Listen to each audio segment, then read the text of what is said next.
SOC analysts are often overworked and underappreciated. In fact, many consider leaving their jobs or changing careers altogether. Devo is hosting the 4th annual SOC Analyst Appreciation Day to give analysts long overdue kudos and encourage organizations to improve their job satisfaction and mental well-being. Join Devo and other cybersecurity industry professionals on October 16th for sessions and panels focused on de-stressing, SOC career development, and more. Visit securityweekly.com/Devo to register. Quick question: do your end users always, and I mean always, without exception, work on company-owned devices and IT-approved apps? I didn't think so. So my next question is, how do you keep your company's data safe when it's sitting on all those unmanaged apps and devices? 1Password has an answer to this question: Extended Access Management. 1Password Extended Access Management helps you secure every sign-in for every app on every device because it solves the problems traditional IAM and MDM can't touch. Check it out at securityweekly.com/1Password. Welcome back, everyone, to Paul's Security Weekly. Let's see. I did want to make folks aware that you can see the show notes for our news episode, securityweekly.com/PSW-846. We do write up those articles every week, and sometimes we don't get to all the articles, so you can see all the things that we thought were interesting this week. It's just Lee Neely and I for news this week, and not necessarily news, but Lee, I wanted to start off with something that I've been thinking about this week. That is scanning for default credentials. There was a new GitHub project that I found. I'm not sure if has it been recently updated? Yeah, like 4 months ago.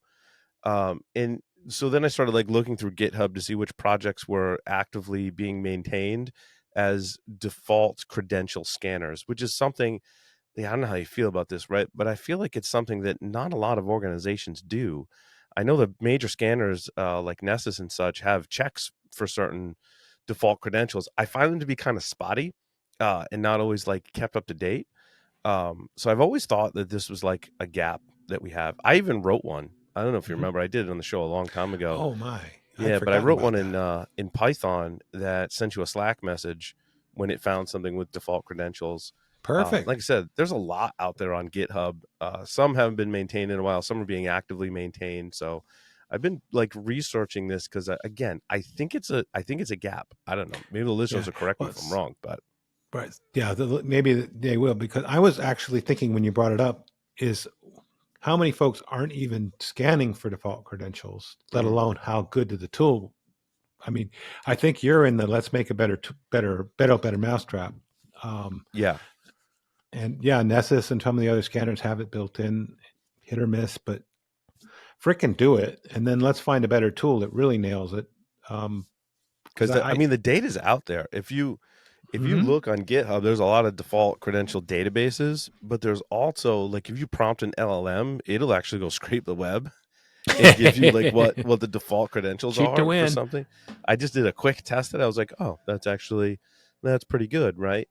But I think a lot of them kind of fall short. I don't want to pick on the commercial scanners, but a lot of the open stuff falls short in that it just identifies a device or says oh, telnet's open, so let me send all 5,000 credentials that I have for devices and try it on the telnet port, right? And that's not the most efficient way to do it. The right way to do it is to build databases that you identify the manufacturer, the product, the protocol, and then have a database that matches here are the default credentials specific to that product on that protocol. I haven't seen anything open source that does all of that, right? There's different projects that do different things. So I think it's a really interesting, it's always fascinated me. I don't know why. I've always been enamored with scanning for default credentials. I actually pushed the Nessus team to incorporate more functionality for default credentials. So I don't know exactly where they stand today, but there used to be a way to upload your own credentials into the Nessus scanner. I mean, that's been a while since I've gone there, but yeah, I remember there was ability to do that.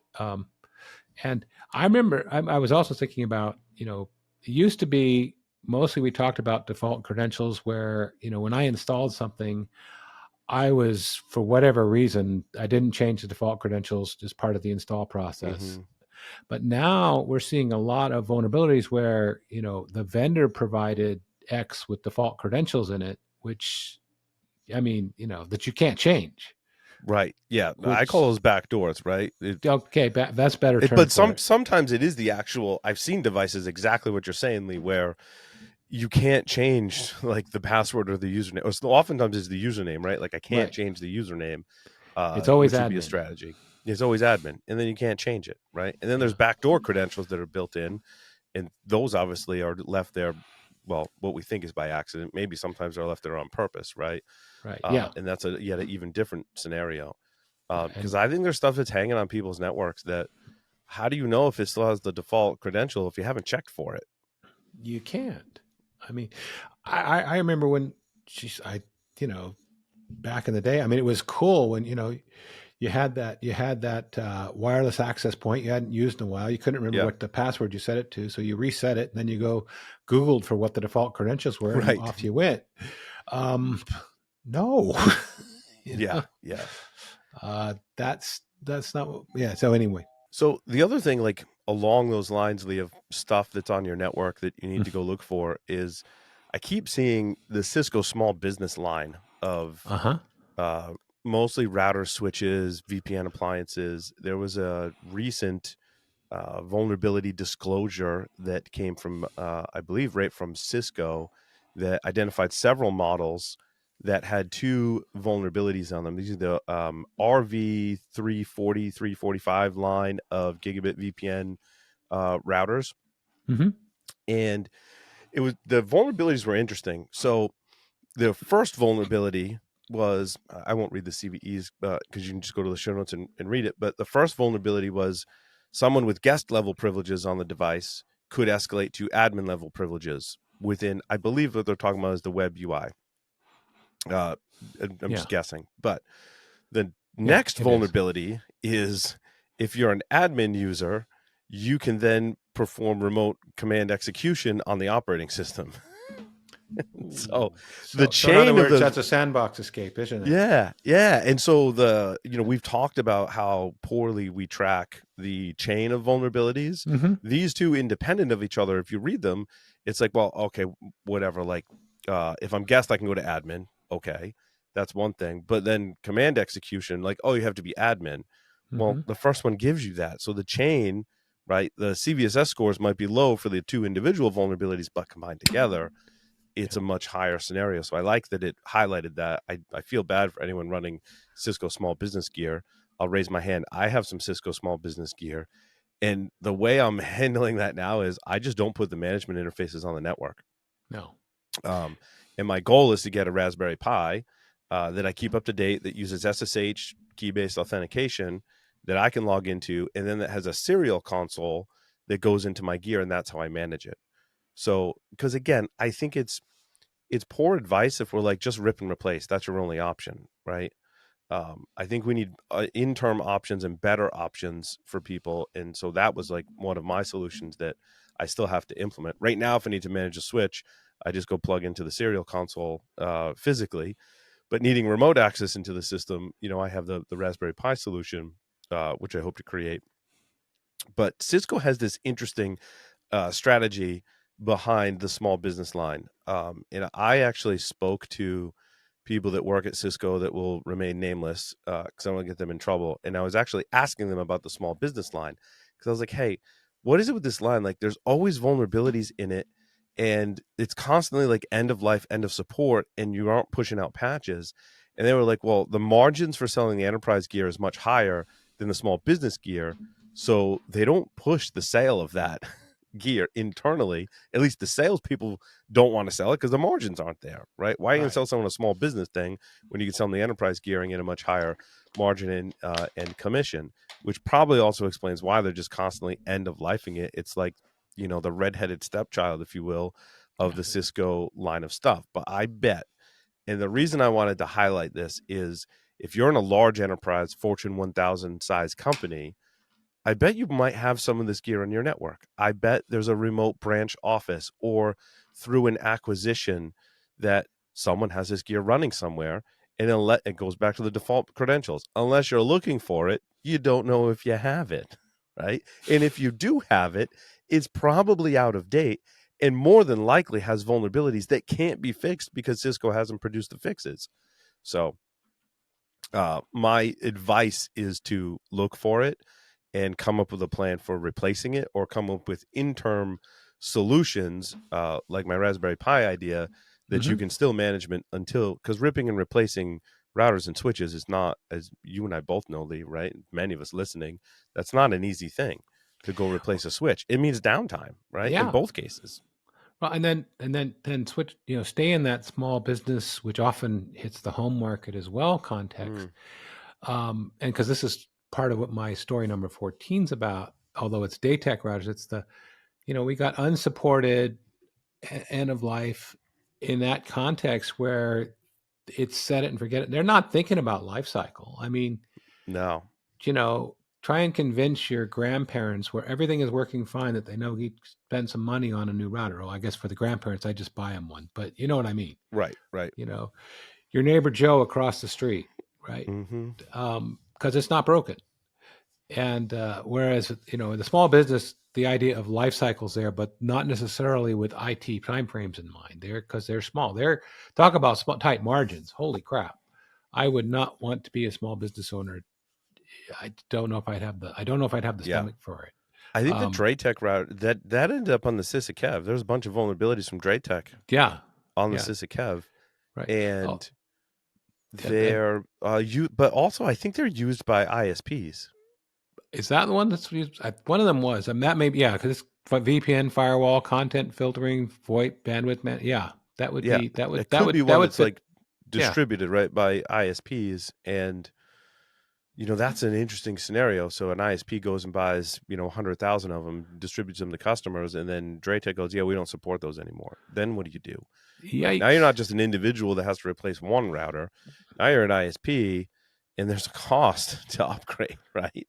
Do you pass that down to your subscribers, or do you eat the cost? Or what many ISPs probably do, if you go to Shodan, is they're out there and that's the end of it, right? Yeah, I mean, 24 models, 11 are EOL. There's 700,000 vulnerable ones out there, mostly commercial. But yeah, it's like this is and what else? And here's a case: if you deploy it by ISP, odds are they have access to the management interface. Right. Which, I mean, I've got friends in that business, and being able to hire somebody who knows what they're doing to manage that is not a bad idea. But you gotta, keep it in the box. You can't leave it open to .star basically. But it comes down to procurement, right? Before they deploy these routers, someone's got to make a decision: which model are we going to procure, and how long is that going to be supported? And then what's our plan once there's no more firmware updates for that? Right. I don't think are those conversations happening. I don't know. I'd love some insight as to how they're dealing with it. And again, today you can go to Shodan and get a sense of how they're dealing with it today. They're just leaving them deployed, right? Well, I'm thinking of my experience with cable modems. The ISP puts a cable modem out there. You don't find out that it needs to be replaced until something doesn't work. I mean, it doesn't go as fast as your new connection. It's not reliable. They'll send out a new one, and if it's one you bought yourself, you got to be maintaining that awareness yourself. They're not going to tell you they might, but I can't think of many cases where they say we're not supporting that device anymore. And I wonder in this scenario, that work they're doing for certifying that kind of stuff, they'll have the sticker and they have these criteria. It has to have security updates, blah, blah, blah, kind of like, and it's got a gold seal versus the not gold seal one. So the consumer gets the better one. I don't know if all that factoring includes life cycle. I know it's got, minimum security standards, and default secure is the idea. And it's not going to be a tomorrow thing. It's going to be a couple years out. So I'm hoping some light on at the end of the tunnel. But also we've got the Typhoon Chinese threat actor groups that are going after this gear, right? You and I covered that last week, right? And then I think there was even a new one. There was a new one this week, the Typhoon report that I was reading. I'm working on a blog post summarizing some of the Typhoon activity.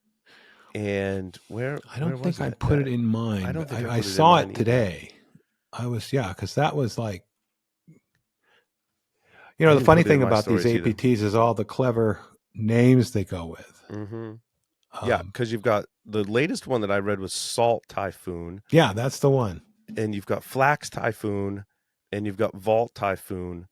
And from my summary and research so far, they all have traced back the threat actor groups to China. Mm-hmm. And then you Velvet Ant, I put a dotted line because that was also a Chinese threat actor group that was Hmm. targeting similar devices with campaigns um, to do all kinds of I'm just very concerned that our IoT network appliance infrastructure is Swiss cheese right now. And we've documented, what was that, four Chinese Mm-hmm. threat actor groups that are incorporating the vulnerabilities, probably default credentials, like we talked about earlier, Mm-hmm. in their campaigns and using this gear in their campaigns.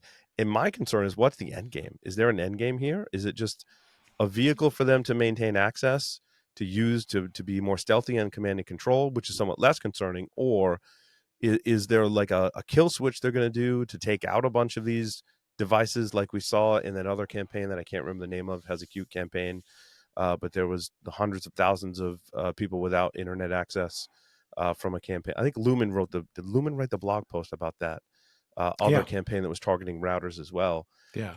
I'm very concerned because if you add all those things together, it's critical infrastructure, right? Yeah. It's how we gain access to the internet, right? For all of the subscribers and a lot of companies too, with the Right. And VPN and I appliances. think critical is a good characterization because you know I'm not. I mean, people might grumpily say I can be offline without my internet connection at home Yeah, but you can't. or the business.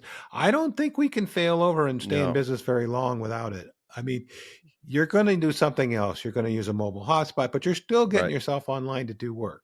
And It's potentially a huge disruption, like CrowdStrike level disruption in my mind is what I'm concerned about. hmm and yeah, that's Salt Typhoon, also known as Ghost Emperor. I mean, The names they are were, very confusing. It's very all the typhoons are very confusing. yeah. I kind of can't remember what article it was. I was looking in one of them. It might have been Ars Technica that said that actually had kind of a these guys call this group is called this here, this here, this here, this here. So Mm, you kind of had so you knew what the the apples and apples were. right. Um, what I'm trying to figure out, okay, China's big MO historically has been theft of IP. So Mm-hmm. what I mean, whereas the Russians are disruptive. Right. So what are they after with this? I mean, they're going after the ISPs. I guess they're building botnet because in the context they were talking about using exchange vulnerabilities and Mm-hmm. Mimikatz and so you could create another botnet, um, which we also saw just the other day with was it Cloudflare that had shut down a huge DDoS. Mm-hmm. Yes, Um, I think that was the new crown champion of DDoS attacks, can right? you think about what kind of throughput we had on networks back when we first started doing this stuff? Those numbers are Right. crazy, crazy. So It. anyway, Yeah. but wrapping up. But what uh, I mean, and although interestingly enough, there's a recurring theme here for preventing these stuff is you're monitoring and you're patching and you got strong authentication, Mm-hmm. preferably MFA. That keeps coming up. Um, and of course, I should add, don't expose your management interface to that list, shouldn't I? Right. But people do, right? Because I looked through all these lists, and in all the campaigns that we talked about, there's at least a few targets in there that are your F5, are your Cisco, that are your Draytech route, and sprinkled across all of these is they're going after IoT devices and network infrastructure as part of the campaign. Have you Because ever? it works, right? Because like you Yeah. said, people don't pay attention to the full picture of their infrastructure and patch these things. Do you have any services with port 22 exposed to the internet? Uh, I may still, as backups today, have that. Every now and then I run into a host that has it, and you look at the failed login attempts. The numbers are Yep. crazy. Even if you change the port, you still Yeah, have it. I think Yeah. they're just hitting all ports on all things looking for SSH. Well, I had the illusion they might be fingerprinting it to find the right port, but I bet you're right. They're just hitting them all, and the hell with the fingerprint. Yeah. I have a Tailscale VPN, which Mm. then removes the requirement that you have ports exposed to the internet. Mm-hmm. And I've got that humming along pretty good, but like if I lose one of my gateways, I don't Mm-hmm. have access. So I Yeah. still keep, an SSH exposed for that purpose, and I lock it down as best I can, but Yeah. probably should be going to. Yeah, but again, it's these VPN. When you get to the enterprise, it's these VPN appliances that the attackers are going after, because you have to expose something to the internet. But important point that you made, Lee, is you don't expose the management interface. No. And with the pandemic, we've made so many Mm-hmm. things available to work remotely because we were forced to be remote. I'm not, Right. not throwing anybody on the bus, but we need to make sure they're securely available. I mean, with to start, maybe a VPN would be a good easy step to do that, because Mm-hmm. you can get a VPN in a box. It's I won't say it's trivial, but it's not as hard as it used to be to get a VPN up and running to get access to stuff with Mm-hmm. certificate-based authentication to make the credentials much stronger. Right. Um, I mean, like I said, back in the day, that was actually kind of a pain in the ass. Mm-hmm. A big pain in Yeah. the ass. Yeah. It is much easier today. I did VPN deployments a long time ago, and it was a pain in the butt. I'm sorry. I know. I configure an IPsec back in the day required like a PhD in IPsec protocols to configure it. Remember? Yeah. Oh, yeah. And It now was you can bad. kind of Now I go to Tailscale, and it's they made it so easy, right? right. Or my first, I don't remember, first time playing with a router that had it built in. Was it OpenVPN? Is that the right name for it? There's OpenVPN, there's WireGuard that have made it much easier. It just like it worked. Yeah, and it's incorporated, like pfSense has plugins and add-ons to support them, and some of it supports natively as well. Holy crap! It's way better today. Yeah, you're right. There's no excuse. No, there isn't. And I'm sure there's zero trust guys are saying, wait a minute. I'm like, hey, look, we want to make sure the bars we got to raise the security incrementally, right. And this is something people can actually achieve. There are other more modern approaches probably, but let's evolve. Mm-hmm. I mean, let's not put port 3389 out to the internet anymore. Okay? Yeah. Or 5900. There's a lot better solutions. You're right today. Yeah, it's no excuse. Yeah. So anyway, where else did you want to? So which company was this? BitSite did an analysis of automated tank gauge systems. Oh, and I didn't look at all of the technical details. The article I linked to is several pages long, with excruciating detail as to how all these systems are set up, maintained. They have pictures of a piece of electronics that is letting the magic smoke out. And so I believe they proved they could do physical damage. And of course, when we're talking about, these are for like gas tanks at a gas station. And so, smoldering electronics and gasoline obviously don't mix. Well, when they do mix, things go boom.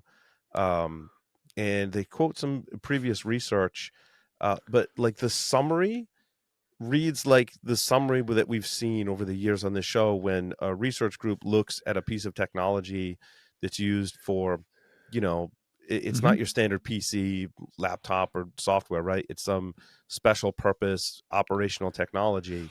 And so they say they discovered multiple critical zero-day vulnerabilities across 6 ATG systems. Jiminy Christmas. From 5 different vendors. And they pose significant real-world risks, as they could be exploited by malicious actors, causing widespread damage, including physical damage, environmental hazards, and economic loss. What's more concerning, besides multiple warnings in the past, thousands of ATGs, those are automated tank gauge systems, are still currently online and directly accessible over the internet, making them prime targets for cyber attacks, especially in sabotage or cyber warfare scenarios. And again, I felt like I've read this before, just applied to different types of technology that is doing this monitoring. Now, typically, physical safeguards will take over. We were having this conversation based on the pager attacks that we covered a few weeks ago. and we were talking. I remembered that printers, right? When someone published research that said they could catch a printer on fire remotely, and I think that was pretty quickly debunked because there are physical safeguards within your electronics that prevent those things from happening. We also were discussing it in the context of laptops with batteries, right? Yeah. There was a researcher, Thomas Roth, I forget, Stack Smashing, I think is his handle, and he was doing research into the chips that control the battery and power on specifically, I think it was MacBook Pros, and looking at that. And well, he didn't create fire or anything like that, but he ran into a situation where he had corrupted the firmware on that chip because it was cryptographically signed, and he had Yeah. added components, and so the cryptographic signatures were failing, and the chip essentially failed, which means even if he plugged it in, it wasn't getting power. And so he had about 8 hours of battery life, so the clock was ticking for him to fix. And I believe the way he fixed it was with voltage fault injection to get the chip to go back to its normal state. Whoa. Which is That's and saved. Otherwise, his laptop was going to be a brick, right? yes. That's way beyond if you tried unplugging it and plugging it back in again. Yeah, yeah. And So don't, if you follow along with his research, use that with caution. But right. Well, yeah, automated tank gauge system. The article is it goes in incredible detail. I yeah. was not familiar with this technology, but they've got Yeah. all kinds of examples and. Well, I mean, it looks like they could shut down some of the safety systems as well. So, Mhm. like leak detection, well, hello, and some of the others. And, you know, just I mean, they have a screenshot there that shows things they change, although it's in Cyrillic, but I mean, you get the point. You don't have to read Right. all of it to get the point. And there's English, just text where they're kind of bragging on what they did that goes with it. So I mean, this is way beyond what they did with, was it Project Aurora, where Yeah. Michael Asani caused the Right. I was generator to thinking of catch that on too. fire. Yep.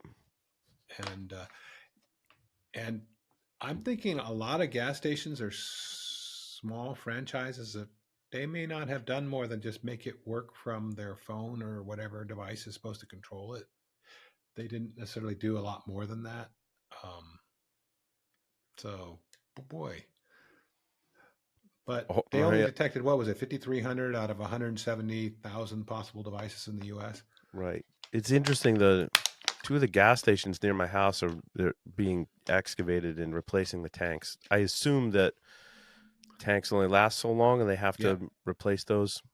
And so it's Yep. super inconvenient. I'm taking a road trip tomorrow, and I was glad I filled up somewhere else because I noticed the one near my house was the store is open, but the gas tanks are not functioning because they're replacing the tanks. And if they let them go too long, the environmental Yeah. plume Right. is huge. And I think they finally fixed the MTBE problem because that went right through the pores of the tanks when they first started Oh, introducing it. interesting. Yeah. I remember seeing some heat maps of oh my god, it was like, you got to be kidding me. Um, that's a lot of cleanup. Yeah, but it's important critical infrastructure as well. I didn't put the story in here, but I think it was either NCC Group or the Zero Day Initiative disclosed more vulnerabilities in EV chargers, which essentially have like small embedded computers on there. Right, they've gone through several rounds of that. I think they did like a hacking challenge of them, Yeah. which is interesting to think about how that infrastructure is being built out to support EVs. Also, super proud of my wife. She made it home with 1% battery on our Tesla the other night, Whoa. and I thought her and my son were going to have like a nervous breakdown. I was monitoring the phone remotely. I'm like, "You guys will be fine." I'm like, "The closest charger is home." I'm like, "Just come home." They're like, "I don't know. I don't think we're going to make it." I'm like, "I don't know. I'm looking on the app. Says you're going to have 2% battery when you get home." It was totally fine. So I Yeah. went in the drive when they pulled in, and I was like doing a dance. I was like, "You made it! You made it!" I'm like, "You guys pushed it to I all have the way been to with her. I'd 1%." be like, I ain't freaking gonna make it. Yes, But they were stressed, man. But oh I'm like, "See, yeah. now you've gone through the stress. Now you shouldn't be stressed about driving the EV." Well, it might take more than one iteration to Yeah. get there. Well, also, I think she was like searching for chargers, and the Tesla is not great about telling you about non-Tesla chargers. Mm-hmm. And so there's other apps that give you a better charger map. in websites that do that. So I'm arming them with those apps now so they can find. I'm like, you guys drove right past the charge point charger, which is actually free because a power company in the state funds it.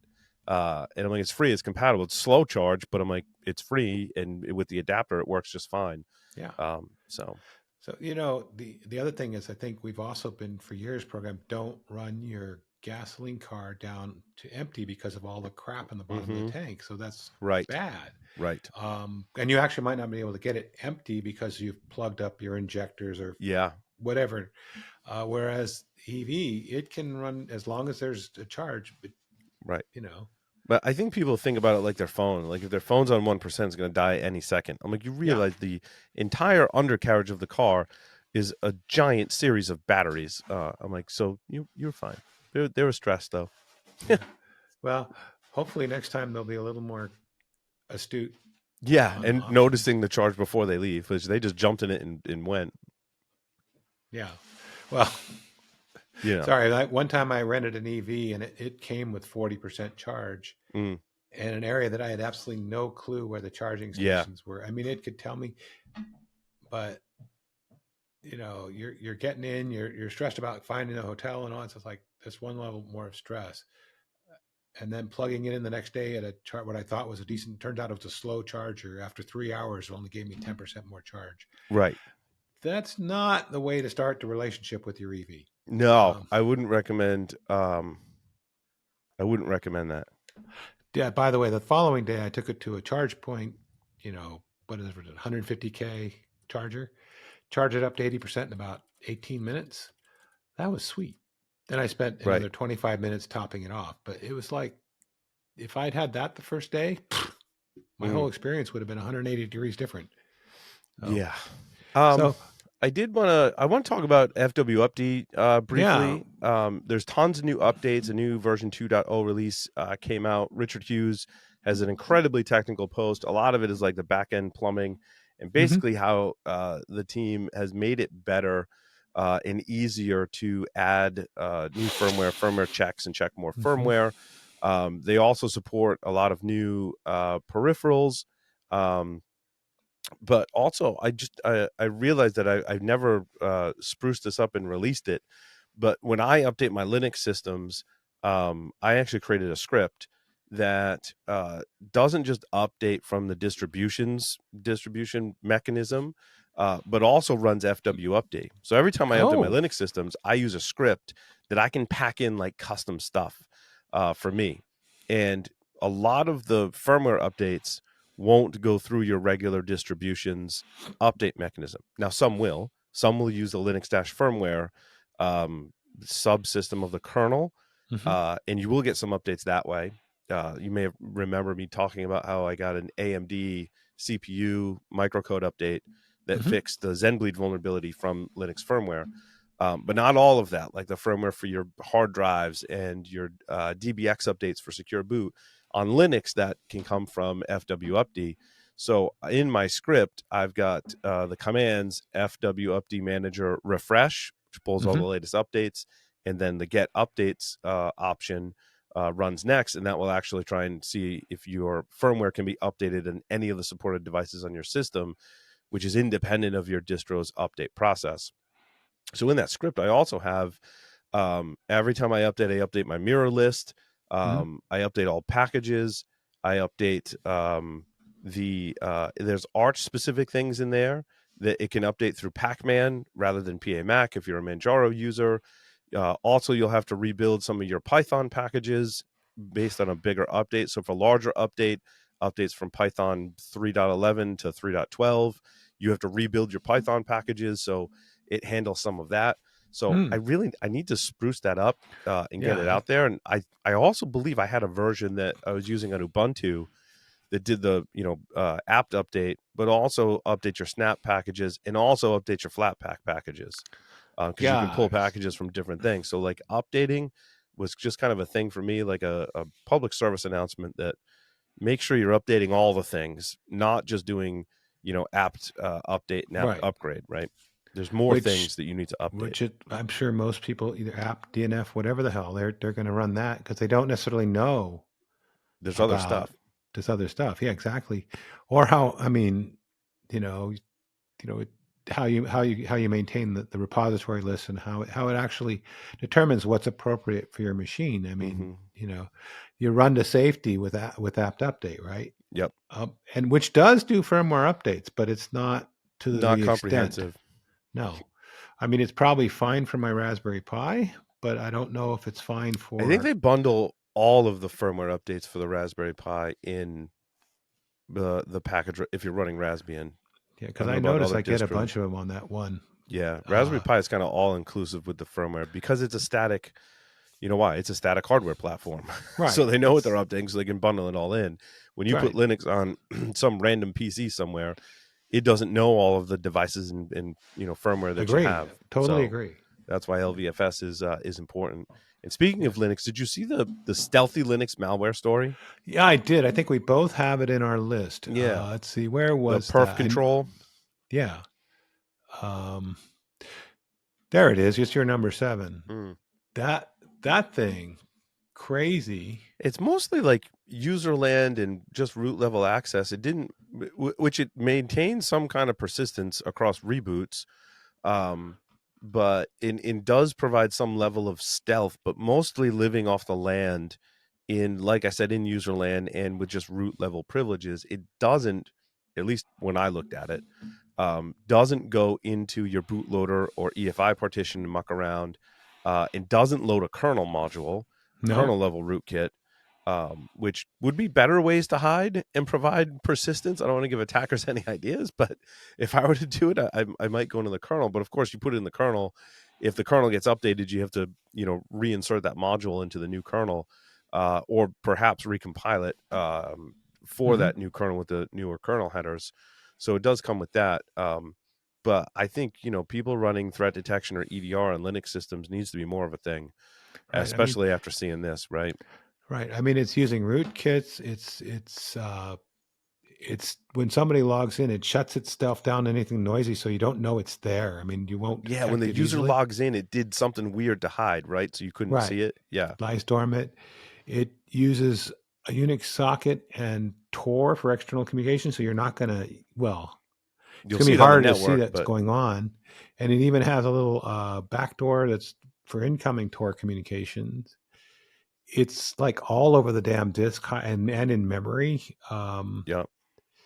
It's It reminds me of like Unix rootkits back in the day. Remember yeah, um they would backdoor the commands so that if you were to run netstat, for example, to see yeah, all of your open TCP connections, it would backdoor yeah. netstat and give you a new netstat that would never show that it had a TCP connection to some command and control server somewhere on the internet, right? Are That they was even like doing that old anymore? school. That was the driving force, Lee, if you remember, Mm-hmm. behind Tripwire.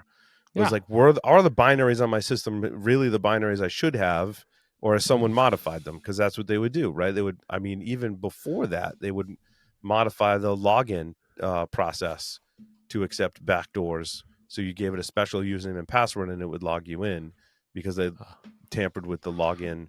That was that Ken Thompson's paper, right? On the supply chain and backdoors. Was you backdoor the compiler?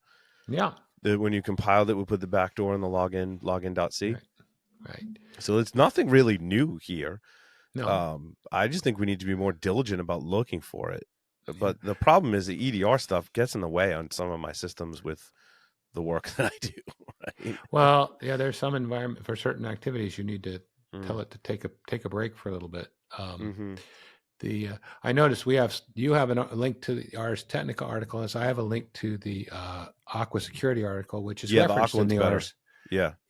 There, but that diagram of how the attack flow works is in both of them, and that's you could chew on that for a while. You could. In It should um, be easy to detect, but not everyone is running the more advanced detection tools on right. Linux systems, which is probably why this is having some success in hiding. If you had even the most basic EDR, Hmm. I'd be curious to see if like CrowdStrike on Linux picks up on this. I've actually thought about running that on some of my more critical systems. Right? Right. And shockingly, one of the recommendations was disable unused services. Oh my Yeah, God. How like long have you been cups. saying that? Um, Yep. it's like the other day, I think we were talking and the recommendation, oh, it was the cups thing, right? Mm-hmm. And, everybody's saying update to the apply the patch cups. And you're like, if I'm using cups, take it out. Right. Captain Obvious moment, Paul. Yeah, I did. I removed cups from Yeah, my systems, even though I don't believe I had the vulnerable component that was part of that. But there was a note in like one or two sentences in the article from Evil Socket that was like, "Hey, I've been looking at this cups code. I've got more stuff that I think I found," and the recommendation from him was, "Don't run cups on your systems." yeah. And which is, if you're not using it, why? It's kind of like, with the ongoing WordPress plugin X is Yeah, vulnerable, and the best thing you can, if you're not using the plugin and you're not keeping it, freaking take it out. Don't leave the vulnerable code on your system so that somebody else yeah. might execute it. For cups, I mean, I've just been lazy, Yeah. so I think Oh, I've it's in I've by told this default story in many. before, but I Yeah. think on Ubuntu systems, printing on Linux works pretty well. Yeah. When I moved to Manjaro and Arch Linux, every time I've tried to do printing stuff, it fails. And then I'm faced with this dilemma. Do I dig in and figure it out? Mm-hmm. Or do I just go on my phone and print from my phone? Yeah. And I'm like, the number of times I need to print, and I have Google Drive, right? So whatever documents I need to print, I can put on Drive and I can pull it Right. from my phone. And that's how I print. And I go stand in front of the printer with my phone and I print it. Yeah. And again, the number of times I need to print now, I'm like, that's a fine solution. Now I don't have to worry about the print drivers on any of my systems, and I can just remove that and reduce my attack surface. It was funny this morning. My wife and I are printing something, and I'm grumbling because it's doing the printer maintenance is occurring thing Mm-hmm. before it prints, and it's like, dang it, why does it seem like that? Well, because we never print anymore. Right. Well, we had the It's same thing on my story number 8. I forgot who published this. It's someone who publishes a lot on oh yeah, Windows, in-depth Windows security stuff. It's a very detailed article. The gist of it is there was the original 2021 vulnerability, Print mm-hmm. Nightmare, right?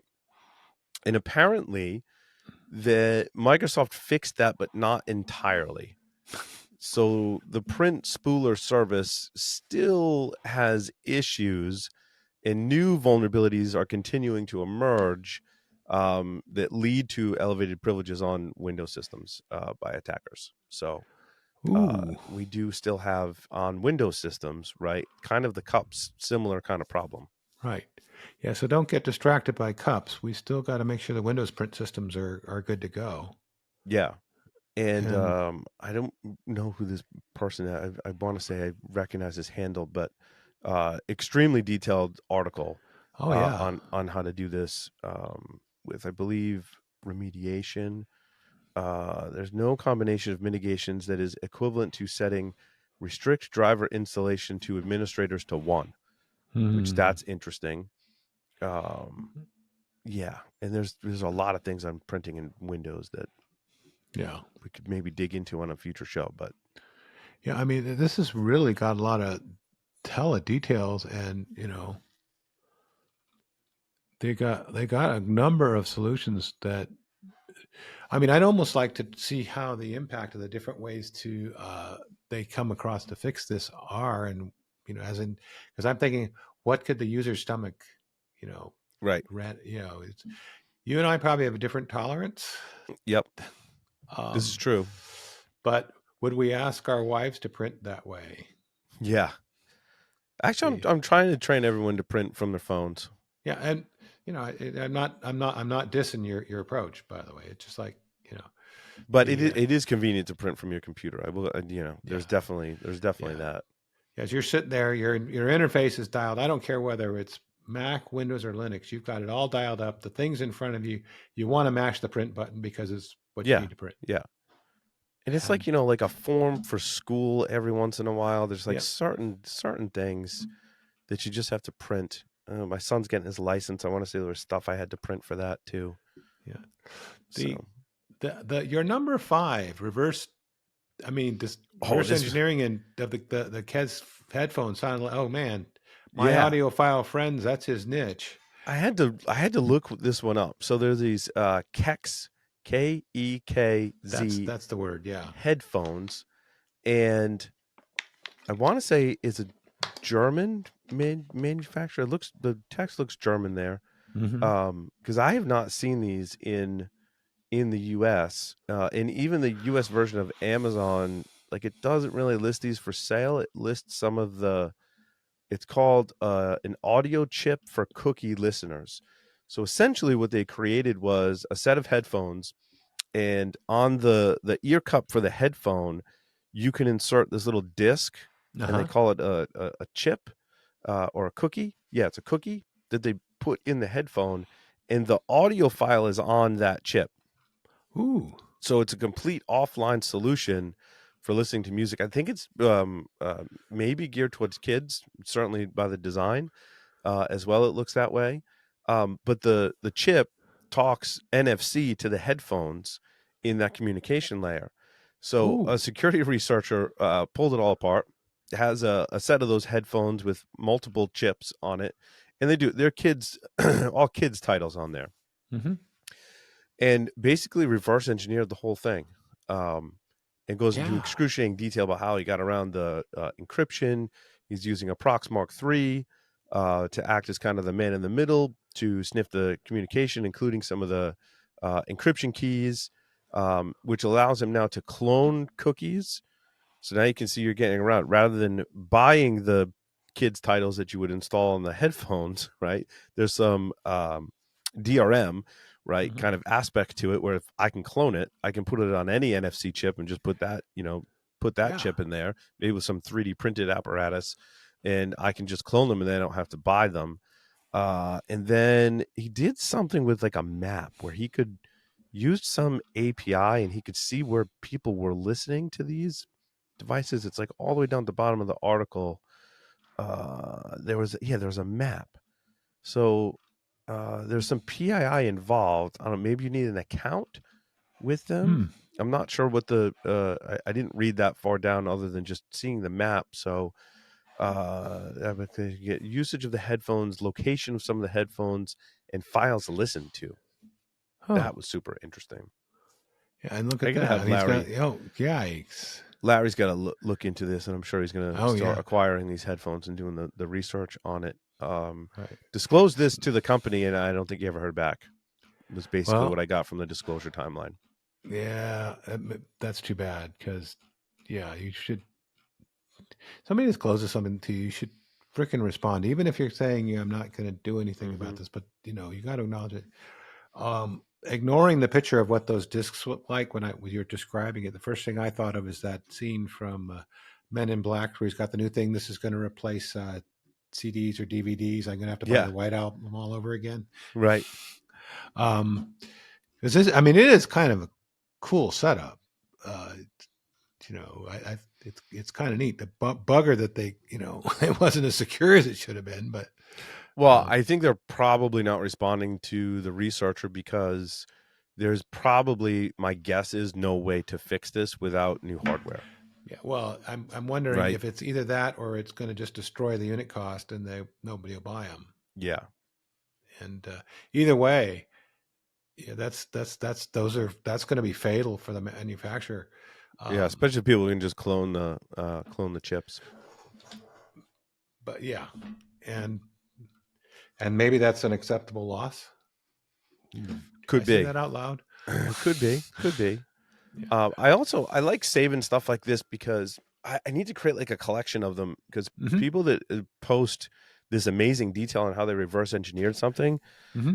I save them, and I need to save them like the same spot and organize them and maybe publish it, and so you can reference that. So like if you're doing NFC research, Mm-hmm. maybe there's something in here that's similar to what you're doing that you can then reuse, right? Maybe you're Mm-hmm. not looking at the Kex headphones, you're looking at something else that's maybe similar, or uses similar technology, and it saves you a ton of time. Oh, someone's already reverse engineered this, and it's pretty close to what I'm doing, and therefore I can learn from that. So Yeah.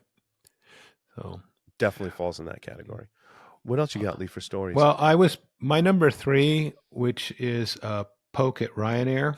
Mm, Um, so Ryanair is trying to crack down on third parties selling their tickets, including marking them up.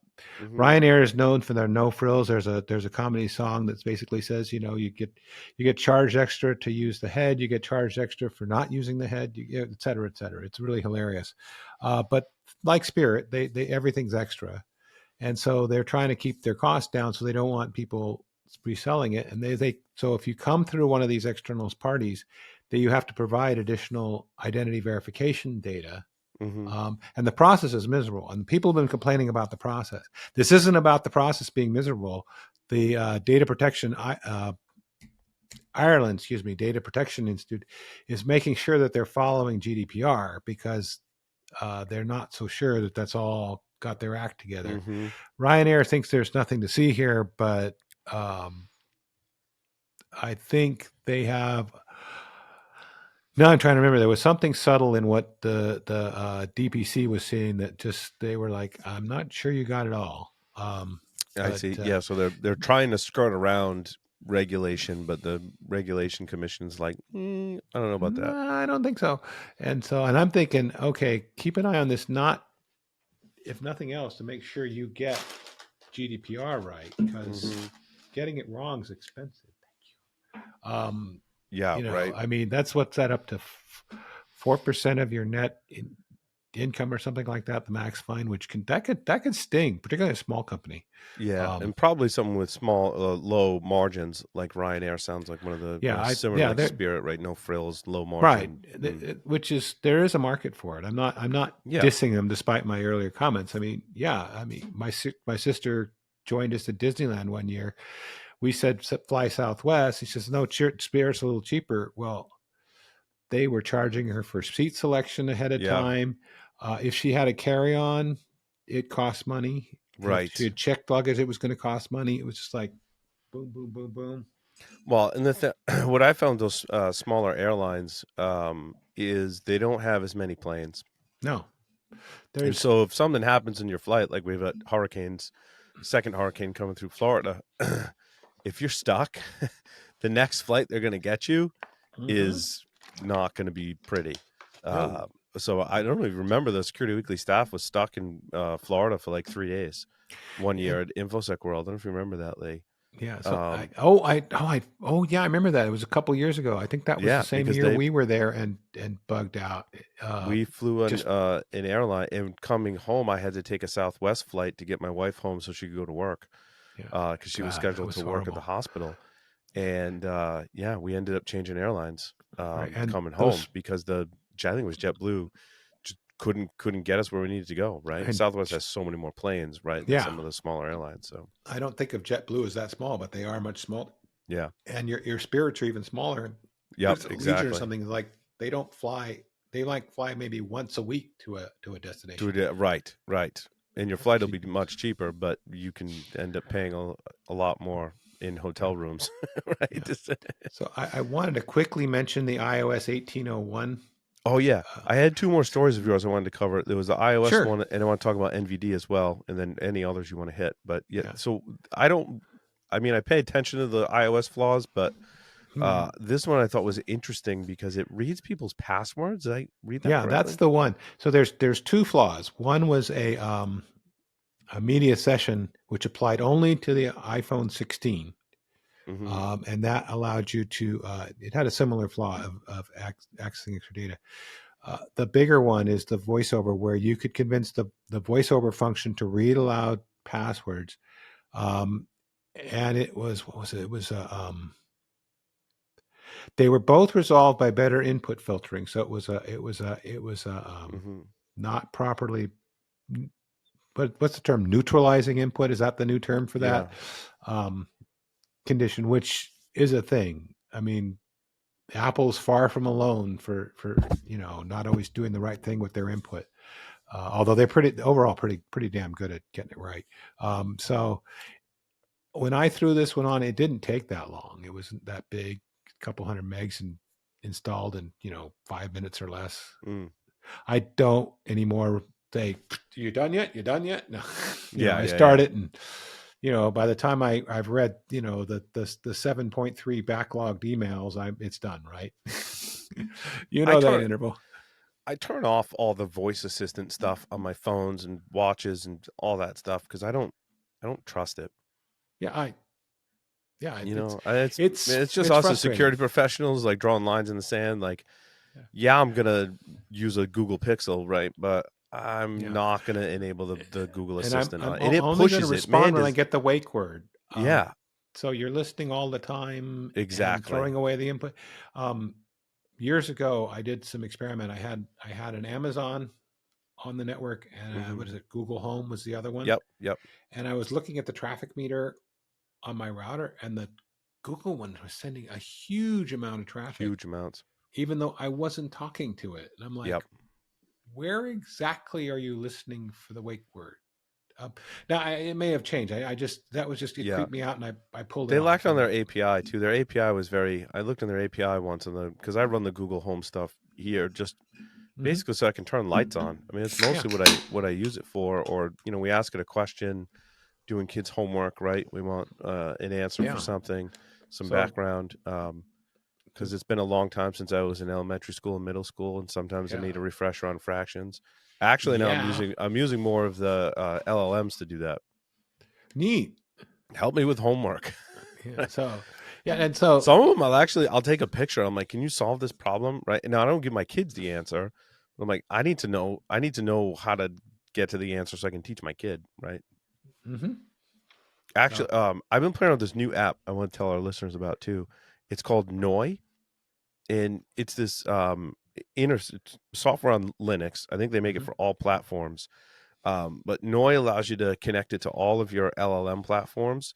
So I think I did ChatGPT, Perplexity, and Gemini, and in one interface. So you don't have to like bounce through multiple browser tabs and clutter up your browser tabs with LLM prompts.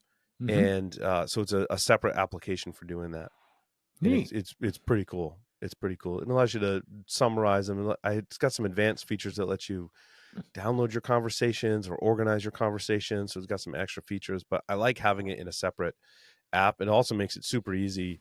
I'll actually prompt all three with the same question and see which one comes back with a better answer. I'm That's sure not a bad. there's probably other better things to do specifically that. But I like having a separate app for it. So now we got an LLM hierarchy. Yeah, they're all like better at different things. It's weird. Yeah, It's weird. yeah. Um, so I was wondering what the other one you were wondering about Oh, was. the NVD backlog. Oh yeah, that's right. Yes, you said that. So Yeah.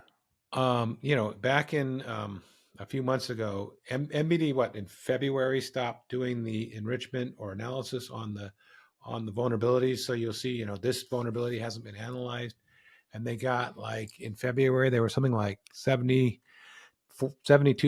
weren't analyzed, and they hired a contractor to to get it caught up by September, and they missed it. Hmm. But well, excuse me, September it was 72%. In May it was 93% that weren't analyzed. So that's a step Right. in the right direction. I mean, that's Sure. 20% change. Um, it's not where I was, and I wish I dug it out, but there was some stats published in the a few months ago that said in order to hit it, this contractor would have to do so many thousand a day to get caught up, which is just, I mean, Mm. they're they're a shop hired to do the work. They can scale up, but they're only getting paid so much. So if Right. they're only going to Right. scale up to what they're being paid for. Um, but so this is interesting to me. I mean, I think I mean, not everybody goes into the NVD stuff in details, but I find I start looking at it, particularly because I'm responding to the Kev stuff, the known exploited vulnerabilities, Hmm. which, in the government, you have to get addressed by certain times or be prepared to do some splaining. Um, and so having that analysis is helpful. I mean, there's other places you can go, but what I really hope is this doesn't wind up in a fork or somebody else trying to fill that Oh, vulnerability that's site. already happening. Yeah. I And I mean, don't, yeah. so I've been looking at VulnCheck. Mm-hmm. Um, they've got an API that I've been looking at. I've been looking at some other tools. CVE map is one to query the database. The open source one that I was using is called CVE Maker, Mm-hmm. but that one, I don't. Something changed. So the way CVE Maker, I believe, was looking at the back end Mm-hmm. CVE database, it changed because I don't get results when I run the tool now. I Yeah. get exploit results because it pulls in the exploit DB and Mm-hmm. does a search of that, but I don't get the CVE data anymore because something changed. So I've been kind of now looking at various tools to query the CVE database, and I just like I want to do basic queries of stuff. Um, but with the NVD having the backlog, I got to go to some other source. So Right. CISA has a source, but that's only moving forward. They've got the Right. Vulnerabilities project, but Right. that's not a backlog. That's not all the, you know, Right. 2024 all the way to back to 1999. I think they're just enriching stuff moving forward and maybe select things, I believe is what Todd told me. Okay. Todd Beersley from CISA. Um, so Yeah. yeah, it's I got to come back to the CVE project because I'm doing some stuff for my day job where I need specific information about CVEs Yeah. that I'm tracking for things that we want to basically include and support in our product.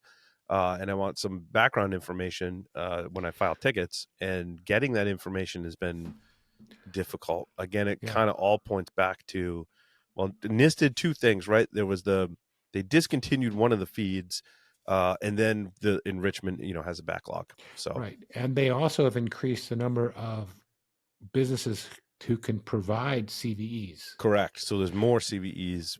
coming Yep. in. So Yep. the thing I linked to rather than a detailed article is that NIST has a dashboard on the NVD that Mm-hmm. shows you how many are coming in this month, last month, this year, and how many are awaiting analysis, uh, enrichment. And it doesn't necessarily have a trend over, how we're doing since May or whatever the hell. Yeah. But I thought it was interesting. The numbers, the volume is crazy. I mean, did you realize there's like almost 30,000 CVEs this year? Yeah. Isn't that It's crazy? crazy. And of which about 12,000 have been analyzed, which is great, but Mm. it's not. I mean, I'd like it to be closer to 30,000, but given, I'd be like pretty happy if I got a third of those things analyzed and it was my job. They also have some that they reanalyze and or reject, and so all this kind of stuff. I just like the volume, the numbers are just crazy, and so I'm thinking anybody else trying to do this has got a similar volume they have to digest and work. So it's not going to be an easy problem. I've used CVE search. Mm-hmm. So CVE dash search is an open source GitHub repository that pulls in the entire database into a MongoDB Mm-hmm. instance and then allows you to query it. But I'm not sure what level of enrichment Right. that they're doing. I started looking at it this week, and I need to get back to it. It takes some time to set up and install because it builds a gigantic MongoDB database of all the CVEs that have ever been created. I'm not Mm-hmm. sure how it builds that. I'm not sure what the back end. I set it up years ago when I worked at Tenable Yeah. to have a source to query locally to get information about CVEs. So And here I'm wondering how well the Mongo database does as opposed to a relational database, and I bet yeah, it does really well at this. yeah, because it lets you do like a full text search Yeah, of all the it's data in the CVE entry. So I it's on my list of things to set up and re-explore that project because again, I don't know if they have a process in there. I got to read the documentation where you can like enrich that and have it locally. yeah, that'd be good to know. I Mm-hmm. mean, structured data. This is not. So Mm-hmm. having Oh yeah, and we heard that from a lot of folks. Yeah. yeah, so I'm hoping there's a path here. Like I said, I'm still counting on NIST to get to the finish line, but Mm-hmm. I'm not sure which will be coming first, the finish line or Easter. But Right. well, basically, I said Easter arbitrarily, but I'm thinking a year out from when the contract started. Yeah. Well, it's interesting. You've got an article about there about Avanti. Mm-hmm. That was one of the things I was working on this week was enumerating all the Avanti Oh, vulnerabilities, CVEs, and mapping those back to products, and then trying to figure out which ones were on the Kev, which ones weren't, yeah. because Avanti has a lot of different products that I think largely came from acquisition. Yes. So it was Pulse Secure was their VPN product that they bought from the Right. company. I Right. think was called Pulse Secure, right? Mm-hmm. And then it was called Pulse Connect Secure, and then it was called Connect Secure. So we talk about Yeah. unstructured data. Even just nailing down like which product has these vulnerabilities can be difficult. But then recently this year, Ivanti has released fixes and identified vulnerabilities in several other of their products.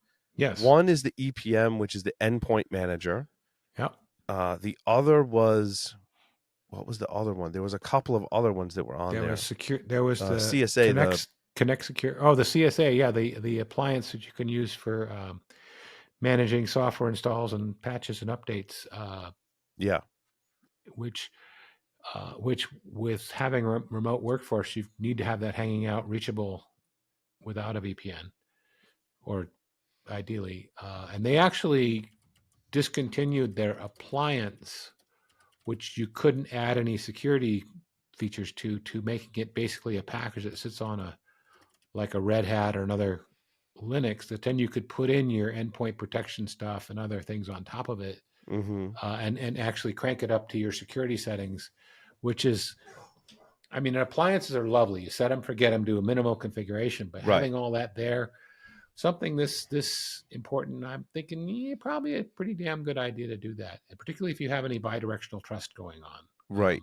Yeah. So there was so we mentioned Endpoint Manager, there was the Cloud Services Appliance, the CSA, Right. and the Virtual Traffic Manager, VTM, was the Uh-huh. other one. And then there was Avalanche. Avalanche also is a separate product that had Yeah. um, a CVE associated with it that was Yeah. critical, a 9.1 CVE Right. 2024 38652.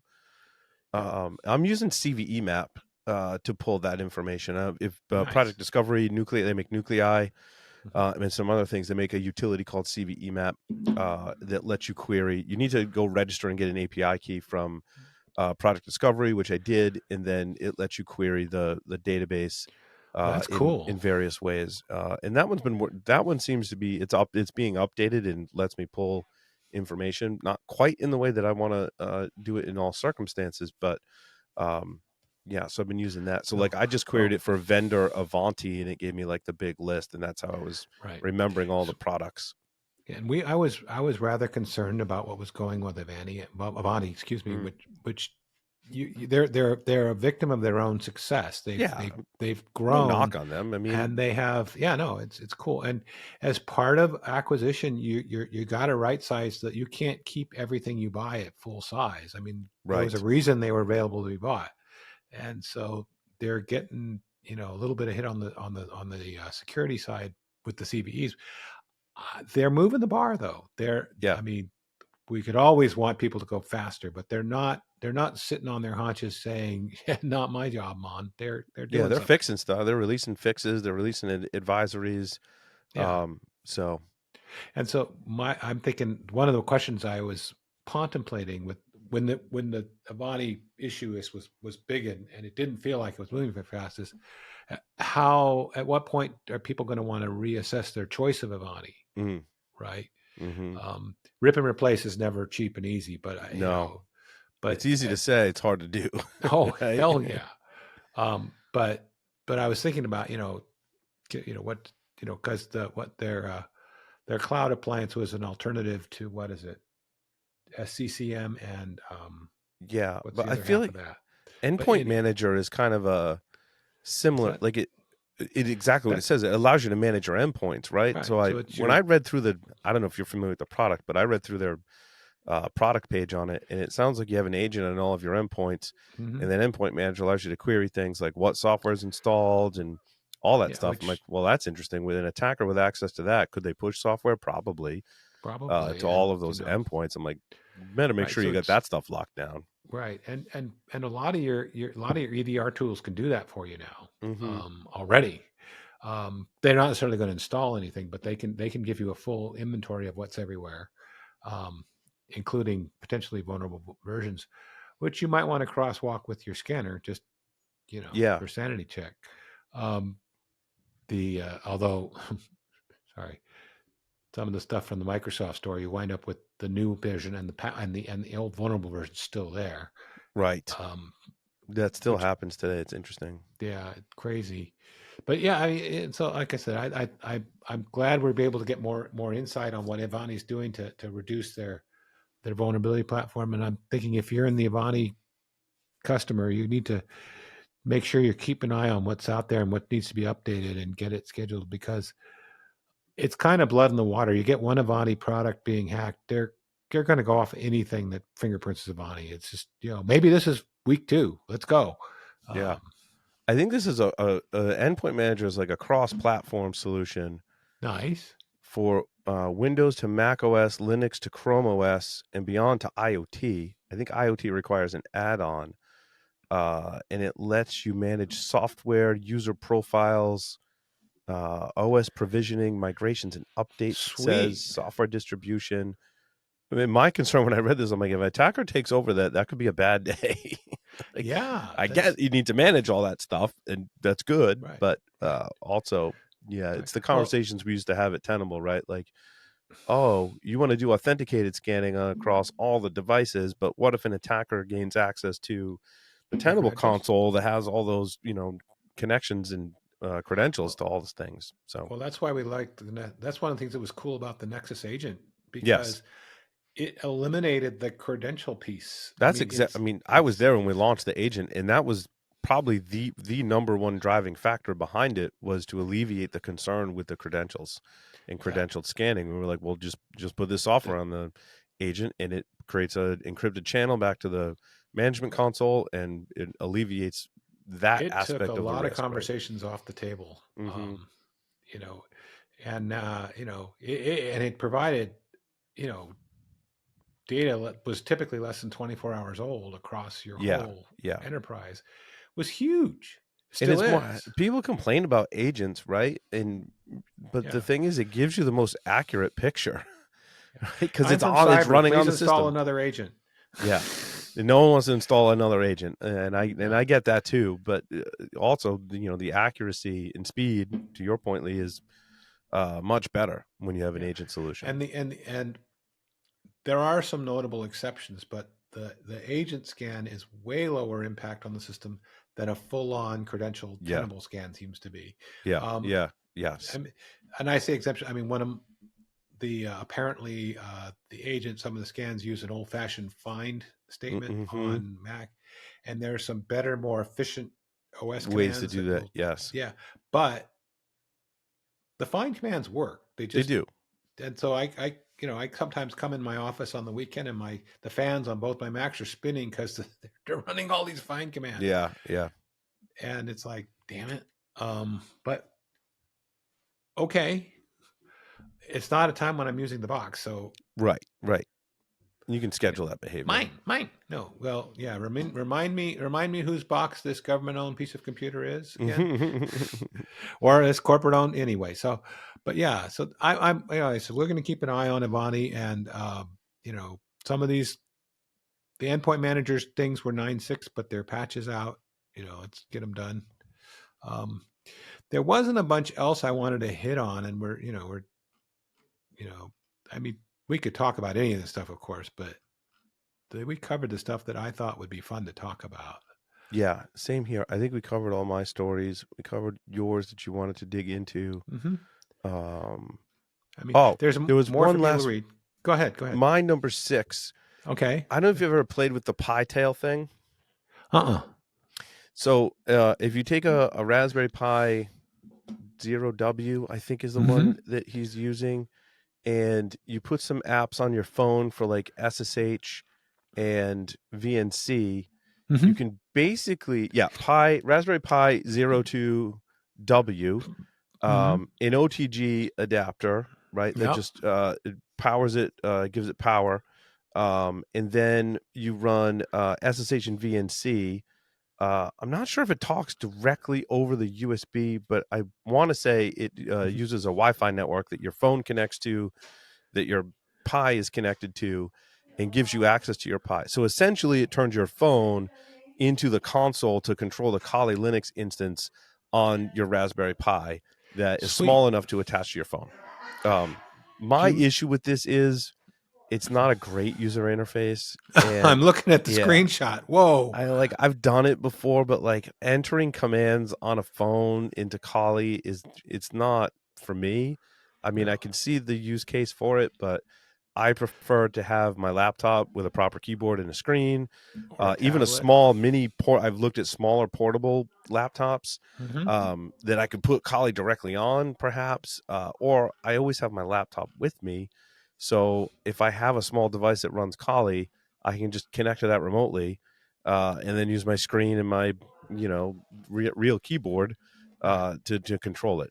So this is one option. I do want to build it because I think it's interesting, Oh, you and I got will it. try it again. And by the way, this is the best tutorial that I've seen for building this. The documentation on how to do it before was kind of spotty, Mm-hmm. and so this person, mobile-hacker.com, put together a fantastic tutorial on it. He even 3D printed some cases Yeah, those for look his Pi nice. 2s. Yeah, those are good. And he's got the Kali Linux logo on it and stuff. Yeah, Oh, I don't know if he gives you the step files. I'm assuming somewhere in there he gives you the step files so to print it. So, yeah, so oh yeah, I it mean, is. It was designed by Noah, by yeah. Axon.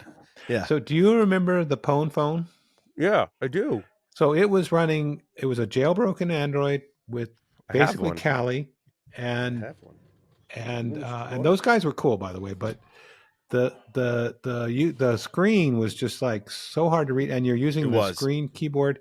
Yeah, Um, just not ideal. I mean, it was technically that it worked, and what it could do was it was just cool. slick. Yeah, But dang it, but like real world use cases for it I weren't mean, I'd great. need to get your kids to read the screen to me. Yeah. And also like entering commands on the touch screen. I don't know why it's different from texting, but like I struggle entering like, Right. a command to run like BetterCap or something. Right. I So struggle. screen size. The yeah. I mean, you'd want an external keyboard. I mean, Mm. you could pair a A Bluetooth Bluetooth keyboard. keyboard, I mean, right? this is cool. You don't have to you don't have to jailbreak your device. You could probably run it on a tablet, not just a phone. So that would be kind of Right. cool. I realize this is a small form factor, fits in your pocket kind of Yeah, yeah, scenario, yeah. but for old farts like me, I might want a little bigger, different interface. But that doesn't make it not cool. It just means I've got my idiosyncrasies, Yeah. and and this becomes much more commodity. I mean, keeping that phone updated and stuff, it was fragile as all hell. Now It was. you got a Raspberry Pi, which we know how to keep updated, and we got Yep. an Android or iPhone that we know how to keep updated. It becomes easy, and you could focus on just getting shit done. Um, and I'm wondering if you could what would happen if you replace that Pi Zero with a bigger Pi. What Right. else you could do? Yeah. Um, Also I find Kali runs really slow on a lot of the Pis. I don't know that I've tried it on a Pi 5. yeah. Last time I tried it was on a Pi Zero, and It's slow really as a slow. yeah. I mean, Updating Kali on that it takes forever. if you yeah, and make sure you got enough disk space because Yeah. or SD. I built one on a Pi Zero and I was like, "Oh, that was fun, but Yeah, it runs really slow. I don't know that I would use it, yeah, right?" yeah. So, It yeah, was I mean, it is a fun project to do, but again, there's a lot of kind of caveats to it. But the 3D printed case for it is really cool, and there's yeah. links to print that, which I may do that. And the OG Again, cable, which I hadn't seen in a while, I'm glad that's still a thing. That's cool. yeah, Um, I mean, it looks cool and all, but yeah. again, he shows a Where's screenshot. Larry when we Yeah, need him? yeah. Because he'd be out there firing up his 3D printer along about now. Oh Um, yeah, yeah. Yeah, as but soon as I send this to him, he's going to 3D print some for us. yeah, That's just just how he we rolls. know we know our Larry, don't we? Mm-hmm. Gotta love him.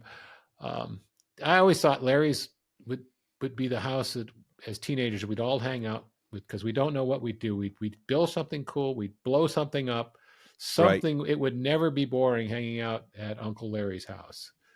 Um, so Yeah, definitely check out this website, Mobile Hacker. I've seen this website before. He does great tutorials. yeah, I mean, So this seems like one. This seems like one to bookmark. look at his Yeah, blog. he's got one on the M5 stick C+ too, which I was talking about last week. So yeah, I'm gonna bookmark that. Awesome. Oh yeah. All righty. Well, Lee, thanks so much for doing the news with me this week, and thanks everyone for listening and watching. That will conclude this edition of Paul Security Weekly. We'll see you next time. Over and out.